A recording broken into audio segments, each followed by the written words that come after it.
मैंने अपने वीडियोस में पहले भी कहा है कि एक समय आएगा जब जियोपॉलिटिक्स कुछ ऐसा बदलेगा, भारत और जापान एक साथ खड़े देखने को मिलने लगेंगे। और इसके पीछे कारण ये है कि दोनों ही एक दूसरे के ऊपर भरोसा करते हैं और आज से नहीं, ऐतिहासिक भरोसेमंद साथी रहे हैं। अब जापान और भारत क्या कर रहे हैं जो भारत के लिए एक गोल्डन मोमेंट की तरह है, एक ऐसा क्षण जिसका भारत इंतजार कर रहा था। जानेंगे जियोपॉलिटिक्स में क्या कुछ चल रहा है, भारत और जापान का नया तहलका I3 क्या है। हमेशा की तरह वर्ल्ड मिरर के इस एपिसोड में जानने को मिलेगा बहुत कुछ, इसलिए वीडियो को अंत तक जरूर देखें। डोनाल्ड ट्रंप जो इस वक्त कर रहे हैं ना, इससे क्या हो रहा है कि इंडो पैसिफिक में एक संदेशा जा रहा है और संदेशा ये है कि डोनाल्ड ट्रंप और उनका अमेरिका किस देश को साथ देगा और किस देश को मुसीबत के समय साथ देगा वो दूर की बात है। अभी भले बहुत सारे देशों के लिए मुसीबत खड़ी कर रहा है, जैसे कि सबसे बड़ी मुसीबत है टैरिफ, और ये टैरिफ वो अपने दोस्त देशों पर भी लगा रहे हैं और पुरजोर लगा रहे हैं। जापान के ऊपर टैरिफ को लेकर कुछ समस्याएं भी खड़ी हो गई। पहले डील फाइनल हो गई थी, उसके बाद फिर 15% का टैरिफ लग गया, जिसके बाद कई लोगों ने सवाल भी करना शुरू कर दिया कि जब डील हो गई तो फिर क्यों टैरिफ लगा। जापान ने भी ये बात बोलना शुरू कर दिया, तो कहा गया हम देख रहे हैं मैटर को, कैसे ये चीजें हुई हैं और ये मैटर हम हल कर लेंगे। अभी ना कुछ एक दिन और महीने, अगर ये टैरिफ का सिलसिला खत्म नहीं हुआ तब आपको देखने को मिलेगा कुछ लंबे समय तक एक बहुत बड़ा बदलाव देखने को मिलेगा। और ये जो बदलाव है ना, ये बदलाव बहुत ज्यादा प्रभावित करेगा। समझ लीजिए आप कि पूरा का पूरा सिस्टम ही बदलने वाला है और यहाँ कई सारे देश अब भारत के साइड में आकर खड़े होते हुए दिख रहे हैं। कहा जा रहा है कि जापान के पीएम भी भारत की यात्रा का मन बना रहे हैं। इससे पहले इजराइल के पीएम ने भी ऐसा ही व्यक्त किया है और रूस के राष्ट्रपति तो आ ही रहे हैं। पर इन सब के बीच में जापान भारत को दो बड़ी चीजों में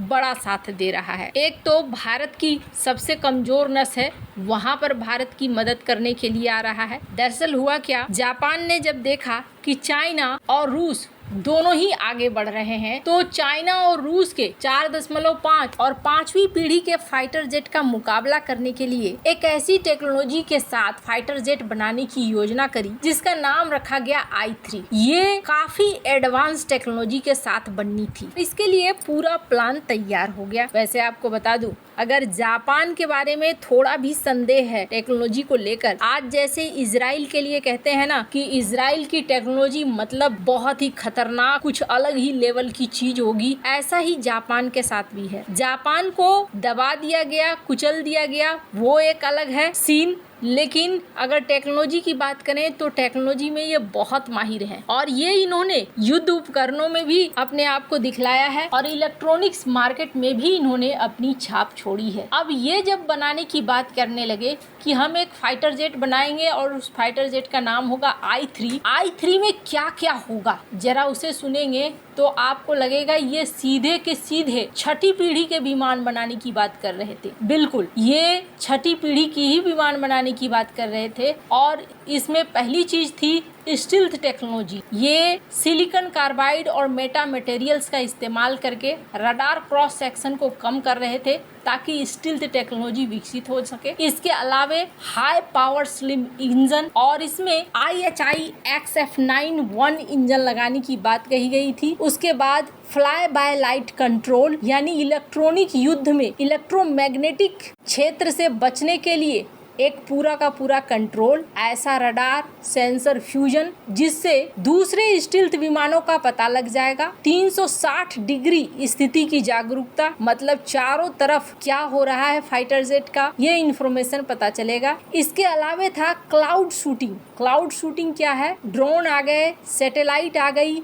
और भी कुछ चीज आ गया, तो उसको रियल टाइम में टारगेट करना नेटवर्क युद्ध प्रणाली के साथ, यानी कि नीचे कंट्रोल रूम से लेकर हर चीज के साथ जुड़े हुए हैं। एक ऐसा सिस्टम जिसमें डायरेक्ट एनर्जी वेपन्स भी हो, यानी कि लेजर, हाई पावर माइक्रोवेव हथियार लगे हों जो मिसाइलों को, ड्रोन को तबाह कर सकते हो। अब ये सारा आप सुन रहे हैं फीचर, सुनकर ही समझ में आ रहा है कि कोई बहुत ही कमाल का फाइटर जेट बनाने जा रहा था जापान। अब बनाने जा रहा था, मैं बार बार क्यों कह रही हूँ, क्योंकि फिर इन्होंने ड्रॉप कर दिया आइडिया। और ड्रॉप कर दिया इसलिए क्योंकि फिर ये साल 2022 में ग्लोबल कॉम्बैट एयर प्रोग्राम में शामिल हो गए यूके और इटली के साथ। मेन समस्या ये थी कि पैसे की दिक्कत होने लगी और ये सोचने लगे कि चलो अब ज्वाइंट होकर जी कैप में ही इस प्रोग्राम को बनाते हैं। i3 को इन्होंने रद्द कर दिया। लेकिन अब क्या सीन बन रहा है, अब ये सीन बन रहा है कि भारत को ये i3 की टेक्नोलॉजी कथित तौर पर देना चाह रहे हैं। स्क्रीन पर